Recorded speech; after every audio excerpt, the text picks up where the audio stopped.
ہمارے رب نے ہمارے وجود کو ڈیزائن کس طرح کیا ہے۔ ہم جب کھانے لگتے ہیں تو سب سے پہلے ہم اس کھانے کو دیکھتے ہیں، اس کے اوپر کوئی نجاست تو نہیں لگی، کوئی غلاظت تو نہیں لگی، پہلے آنکھ اس کو چیک کرتی ہے، اس کے بعد پھر ہاتھ سے ہم لقمہ توڑتے ہیں یا اس چیز کو اٹھاتے ہیں تو ہمارا ہاتھ دیکھتا ہے کہ اس کے اوپر کوئی ایسی سختی تو نہیں ہے کہ جو ہمارے لیے تکلیف کا سبب ہو۔ پھر مالک نے ہماری ناک کو ہمارے منہ کے قریب رکھا ہے، ہماری آنکھیں دیکھتی ہیں، سونگتی نہیں ہیں، ہمارا ہاتھ پکڑ کے محسوس کرتا ہے لیکن سونگتا نہیں ہے۔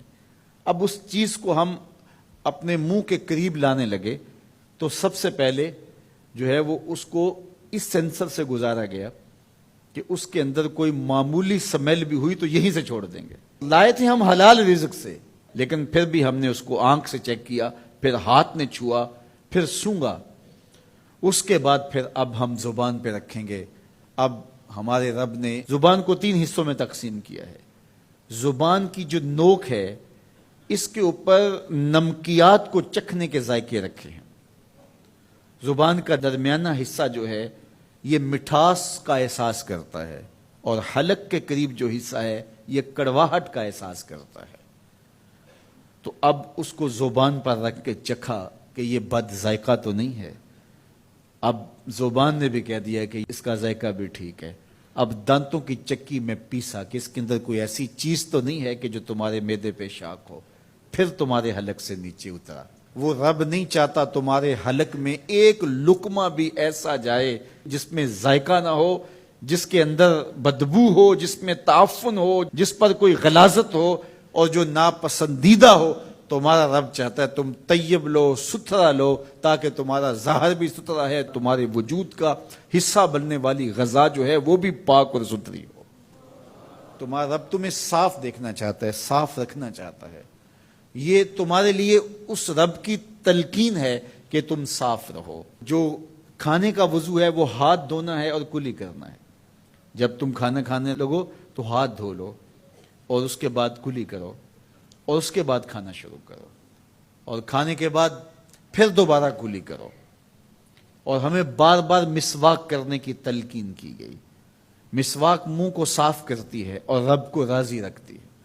میں نے کہا کہ جب بچہ پیدا ہوتا ہے تو اس وقت اس کو غسل دیا جاتا ہے، اور جب جنازہ اٹھتا ہے تو اس سے قبل بھی اس کو غسل دیا جاتا ہے۔ غسل سے کہانی شروع ہو کے غسل پہ ختم ہوتی ہے، اور ادھر صفائی اور ستھرائی کی کہانی یہ ہے کہ جب تک بچہ اپنے دانت صاف کرنے کی اہلیت نہیں رکھتا اتنی دیر تک دانت ہی نہیں اگتے، اس لیے کہ اب یہ صاف نہیں کر پاتا، اور جب وہ صاف کر پائے گا تو پھر دانت اگنا شروع ہوں گے، اور پھر ان دانتوں کو ہر لحاظ سے صاف رکھے، ان کو ستھرا رکھے۔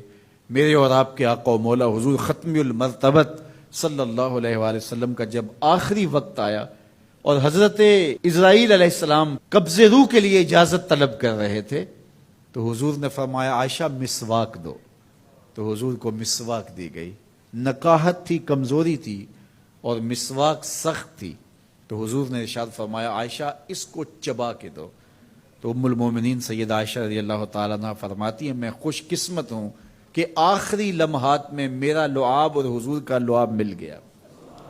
تو انہوں نے چبا کے نرم کر کے حضور کو مسواک دی، اور حضور نے اس آخری وقت میں جب انتہائی نقاہت اور کمزوری تھی مسواک کی کہ میں اپنے رب کے حضور حاضر ہو رہا ہوں۔